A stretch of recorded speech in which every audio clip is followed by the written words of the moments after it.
Orders of Karmelo Anthony. I'm gonna push you if I get close enough. Push you right into that crack. You heard what I said, cracker. Neanderthal, I don't give a what you say. You cracker. Whatever you talking about the mother lie. Hey, you mother know. I don't give a whatever you talking about the mother lie. Hey, you know it. You. Only good cracker is a dead cracker. Only good cracker is a dead cracker. Only good cracker is a dead cracker. Quick sidebar on Dominique Alexander. This is the guy who chastised Austin Metcalf's father for being present at a press conference held by the Anthony family last year. Metcalf was escorted by police out of that press conference. Absolutely despicable. Alexander also happens to have a lengthy rap sheet, including felony injury to a child, stealing a car, felony theft, felony assault, evading arrest, and so on and so forth. And another interesting tidbit, Dominique Alexander's Next Generation Action Network has gotten funding from the Tides Foundation. Stabbing trial. Karmelo Anthony is charged with the murder and the death of Austin Metcalf. Our Trevor Sohaki is live for us this morning outside the courthouse. And Trevor, the defense will continue making its case later today. Tell us more.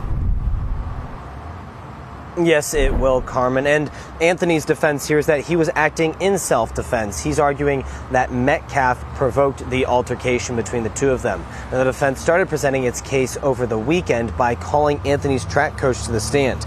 He testified to Anthony's character, saying the teen was nominated by his teammates for captain. Prosecutors asked the track coach if an athlete should have a knife at a track meet, and the coach said no. Before that, prosecutors questioned 18-year-old Eddie Parra, a teammate of Metcalf at Memorial High School, and the person who greeted Anthony at the Memorial tent. Parra told the court he and Anthony were acquaintances before the track meet, and in response, the defense showed pictures of the two together on multiple occasions, including at a track meet in March of 2025, sitting together on a bench and talking. Court will pick up where it left off, starting today at 9 a.m. Live in McKinney, Trevor Sohaki. Want to really see something that said, take a look at what happened. Hey. Why this beat so cold? We will make America proud again. When you try to we will make America wealthy again. And yes, together, we will make America great again. Outside that courthouse, thank you. Let's bring in our legal experts now. Nima Rahmani is a former federal prosecutor, and Brian Claypool is a criminal defense attorney. Great to have both of you here. Nima, a 16-year-old teammate of Austin Metcalf's, testified that the day was completely normal. It was a morning. They were all there for this track meet. It was raining. The teens were all sitting under a tent during a rain delay when they saw Karmelo Anthony walk up and stand under their tent. He said almost immediately Austin Metcalf confronted Karmelo Anthony and told him several times to leave, and that Anthony refused. What do you make of that? Very powerful testimony today, Elizabeth, when you have these high school students really being percipient witnesses to this tragic stabbing. And the fact that you had them describing Karmelo Anthony walking into this tent, being asked to leave. And I'm not saying he necessarily had to leave, but it was certainly helpful evidence for the prosecution, because you have Anthony admitting that he shouldn't bring a knife to a school event and then reaching into the backpack, right? Now, again, he did warn Metcalf not to touch him. But the fact that he brought the knife, he had his hand in his backpack, it really cuts against the defense's argument that this was a split-second reaction and he had to stab Anthony, not just anywhere, but, stab Metcalf, but in the heart, right? Yeah. In the chest, near there. I think that was very strong evidence for the prosecution today. Yeah, Brian, we have yet to hear nowhere in the opening arguments yesterday or in any of the cross-examinations from the defense team, we've yet to hear any explanation for why Karmelo Anthony was carrying a knife. We don't know if he felt he was being threatened somehow. We don't know if the school he went to was rough. I've heard of kids who go to really rough schools and feel somehow they have to carry a knife to protect themselves. We don't know if he's from a neighborhood where he would have felt like that. There's been absolutely nothing as to why he would bring a knife to a track meet when weapons are prohibited. Well, Elizabeth, you just helped me make my biggest point in this case. Carmelo Anthony will need to testify at this trial. If I was representing him, I would have already had a conversation with him that you need to testify. You need to provide the jury with the backstory, just what you're talking about. What has his life been like? Has he been threatened, for example, by kids at his school or other schools? Has he been bullied? I've worked on a lot of bullying cases out here in California that have led to serious injury and a death a year or two ago. So we need to know what's in his mind as to why he's going to carry a knife. Did he live in a rough neighborhood? Was he assaulted before? Right? Yeah. And look, he had a right to be at that track meet. His school was participating. I believe he was even supposed to be participating. Yeah, he was competing. He was captain of the track team. Right. So he takes a backpack. I coach basketball. Our players have backpacks all the time. That's like a badge of honor. But look, he may have had that knife in there because he feared for his safety. But I think there was some testimony today that did help his case. And that is that it's unequivocal that Metcalf put his hands on Anthony. And I see it a little bit different, Elizabeth and Nima. The fact that Carmelo's got his hands in the backpack, I don't think he woke up and said, I'm going to go stab somebody today. He was afraid. That's why he had his hands there. And Elizabeth, witnesses have said that he said more than once, I've got something in this bag. That's his way of signaling to Metcalf and his entourage that, look, I don't want to go there. Please let me alone. Yeah. So, yeah. Anyway, I think there's some good argument. Nima, I'm curious. I'm sure this will come up at some point, but police reports show that Carmelo Anthony was 5'9" and 130 pounds. School sports records show that Austin Metcalf was 6 feet and nearly 100 pounds bigger, heavier. He was a star linebacker, very, very good football player. He was 200 to 225 pounds. Will the defense try to make something out of the fact that Austin Metcalf was bigger and that therefore Carmelo Anthony might have felt intimidated or afraid? Absolutely. You know, the reports are Absolutely. he was at least 50 pounds, maybe up to 100 pounds bigger than him. His twin brother was there. Obviously, his teammates were there. I mean, Anthony does walk into a rival team's tent, so that's going to be an important factor as well. But no question, the size difference, the number of people, that all goes to his state of mind and the reasonableness of his response. Did he think he was going to be jumped? There was some testimony today that it was shoved with one arm in the shoulder. Other people said two, right? What was the nature of the arms initial... on both shoulders, hands on both shoulders. I think that's important as well, right? Does he think he's about to get jumped and beat up? Again, I still think the response but he could have walked out of the tent. Exactly. I mean, you know, if he really thought he's a track star. Yeah, he can run away, right? I mean, obviously you don't have to run away. You can stand your ground in Texas. We know that. But again, I think this whole case comes down to whether the response was reasonable and proportionate.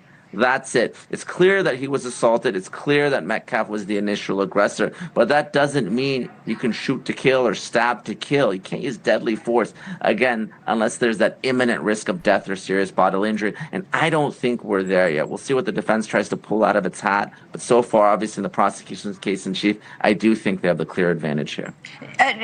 Brian, what do you make of the fact that the prosecutors are trying to argue that it was Carmelo Anthony who provoked the fight because he was the one who walked into that rival high school's tent? We should say that Carmelo Anthony's own high school reportedly didn't have a rain tent. That's why he was seeking shelter from the rain. This was a rain delay, and all the kids were going under their team tents to escape the rain.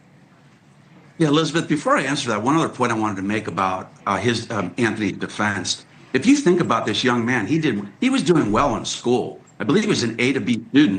Both boys were very, very good students, students.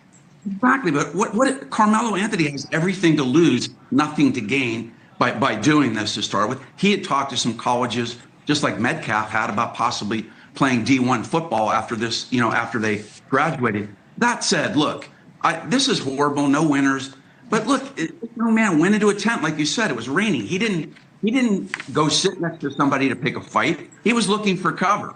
And I think this is going to be tough for the jury because Metcalf and the guys around him, his brother, they kind of came off like they were, they were jostling with Anthony, that they were kind of, instigating, that they were kind of being somewhat of a bully toward Anthony. And you're right. Everybody's right. Hey, look, he could have gotten up and walked away. Yeah, why didn't he? Super quick, Nima, why are they charging him with first-degree murder? That first-degree murder is intent, murder with intent. You go someplace intending to kill somebody. There's no evidence he intended to kill Austin Metcalf until that split second when he pulled the knife and stabbed him. Or are we going to hear evidence of something? What do you make of that? Well, I think sometimes prosecutors, they overcharge, so they have a fallback, which is the manslaughter. I think we talked about it yesterday, right? Was this unreasonable? I think the prosecution would, frankly, maybe consider that a win. I don't know what offer was made before trial. I think that's probably the appropriate disposition if a deal would be made. I don't think anyone would be happy, but sometimes that would be the best result here. So the first-degree murder charge is an overcharge in an attempt to later negotiate? Well, what you want to do is, if you're prosecutors, if you think you can prove it, a first-degree or malice murder, right? Okay. You don't necessarily have to be premeditated, but he did bring a knife to an event. He sure did. Warn. So that's enough under the law for it to be premeditated. You don't necessarily have to be lying in wait. Right. It's so awful for, obviously, for Austin Metcalf's family, who suffered an unimaginable loss. But also, in many cases, it's, as Austin Metcalf's own father said, it's a terrible thing for both families here, and they'll have to deal with it for the rest of their lives. At this part of the show, this is when it gets even better. And of course, here's the meme of the day, brought to you by 5mind.com. Well, folks, there it is. It appears as though this little mountain of lies that Karmelo Anthony's supporters have been attempting to build, well, it all comes crumbling down, I'd argue, crashing down. Pretty much every single defense narrative that's been spun lately by all these race-grifting morons online, well, basically none of them survived day 3 of the trial. But of course, that's not entirely surprising now, isn't it? But regardless of whether or not these people are obviously full of crap, we still have to clear the record. We have to tackle all of this misinformation, all of this ridiculous, destructive nonsense that people are spewing. Let's go ahead and do that. Let me update you guys on the latest facts of the case. A bunch of students who were first-hand witnesses were brought to testify today, and their accounts pretty much seal the deal here. Let me show you guys what's going on. We got some stuff to get into, so let's roll the tape. All right, folks, so let's try to go through these lies one by one. The first claim that I want to tackle is this claim that supposedly Karmelo Anthony had a reason to be under that tent. We heard 2 specific things. The first thing is that supposedly he knew somebody under that tent and he was going to hang out with them. And the second claim that we heard was that there's no actual rules around being in the other school's tent. It's basically a free-for-all. He could have been anywhere he wanted. He was just innocently under the opposing team's tent, avoiding the rain when he was accosted by evil, racist Austin Metcalf. Unironically, this is what some of these freaking morons are saying. Well, talk about taking out 2 birds with 1 stone. So we now have witness testimony from the kid who actually knew Karmelo, who is supposedly his alibi, and he says, quote, Karmelo was there, I dabbed him up. To which the prosecutor responds, did you talk? He says, I just said hi. The prosecutor then asks the question, did you think it was weird that he was in the tent? To which the witness responds, yes, because teams are supposed to be in their own tent. So even the kid that Karmelo knew under that opposing team tent, even he didn't want him there, thought it was weird that he was there, and didn't understand Karmelo's refusal to leave. We also had testimony from Austin Metcalf's track coach. He also confirms that there is in fact a rule. You are not supposed to be at the opposing team's tent, let alone with a knife, let alone refusing to leave, as you instigate a physical conflict while premeditating a response with a knife. And by the way, speaking about the fighting words concept that we were speaking about yesterday, the fact that Karmelo Anthony was instigating, essentially taunting Austin Metcalf to touch him so that he could respond in deadly fashion, well, the testimony also confirms that. Karmelo said, you will have to move me. Austin put his hand on his back. I saw Karmelo's hand go in the backpack. We're at a track meet. I wouldn't expect anything to be in there. Karmelo said, touch me. You'll have to move me and find out, trying to provoke him. He instigated, he baited the entire encounter. That, as we know, completely nullifies any claim of self-defense and all but guarantees that this kid is going to be found guilty of this crime. But outside of the fighting words, now the question comes, did his response meet the moment? Was he actually facing an imminent threat of real violence? Again, we heard all these narratives recently, right? That supposedly Karmelo Anthony was cornered. There were 4 burly white football players harassing him, intimidating him, instigating violence, moving up on him in a threatening manner. Yeah, this is complete horseshit. Now, one of the key witnesses today was a 17-year-old teammate of Metcalf's who was under the tent. He testified that Metcalf tried to avoid a fight, telling Anthony, quote, "Dude, I'm not going to fight you at a track meet." The 18-year-old witness today, this is important testimony because he knew both Anthony and Metcalf, and he was the student who Anthony was apparently saying hi to. He testified when Austin asked him to leave, quote, "Karmelo said you'll have to move me." Austin put his hand on his back. I saw Karmelo's hand go in the backpack. We're at a track meet. I wouldn't expect anything to be in there, Karmelo said. Touch me, you'll have to move me and find out, trying to provoke him. Then what happens, the prosecutor asked. He said Austin puts his hand on him and falls back. How was Austin trying to move him, the prosecutor asked. He responded, it was him trying to move him off his seat, a soft shove. The prosecutor then said, what did Austin do? The witness replied, I see the hole in his chest and blood.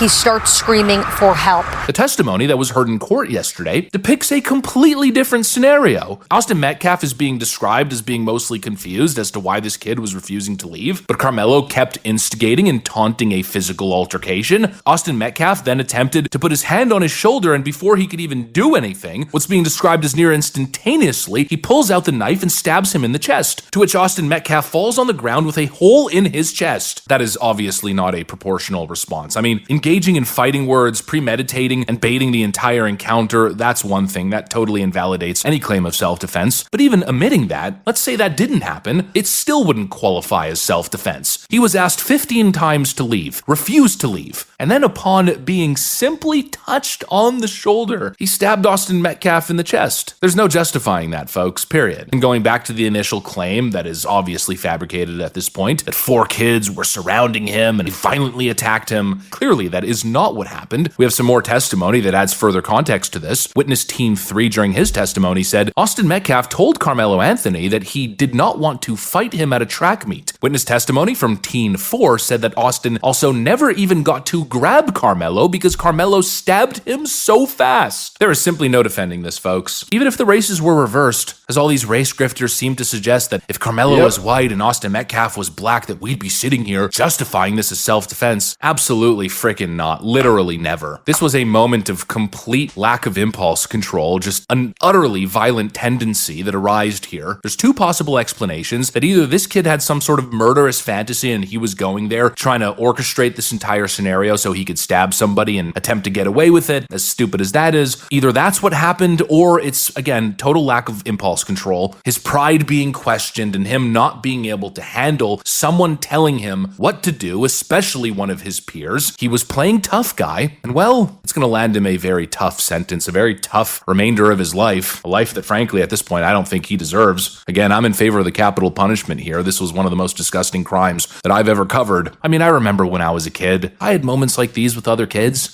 butting heads, testosterone is flowing, boys will be boys. But in this moment, to not be able to control yourself and to stab somebody in the chest, just brutally murdering them, I can't even wrap my head around it, honestly. There's something wrong with this Karmelo kid. He needs to be taken off the streets. And like I've been saying covering this case, just seeing the blank stare, the lifeless eyes, the lack of remorse, no one is going to gaslight me into thinking that this was a mistake, that it was an accident, that he was defending himself, that this child, or he's not even a child anymore, he's 19 years old, that he deserves sympathy, that he deserves leniency. No, absolutely freaking not. Karmelo Anthony is a monster. And actually, I might as well play this because, well, as you could imagine, as all the facts are coming out, Karmelo doesn't exactly look too good, and so his defenders are now, well, especially after all their talking points basically just collapsed in court, they're now attempting to move the goalposts. The latest attempt, posting this video of pictures of him as a child growing up, attempting to paint him as a good kid who's misunderstood. The good sweet boy. Yeah, there's a coolie going on. That's freedom of the... I got him, Kayla. I got him. I got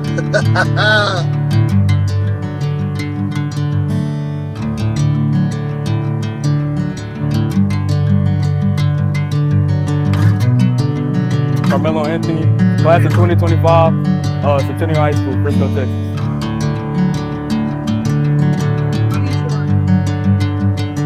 Yeah,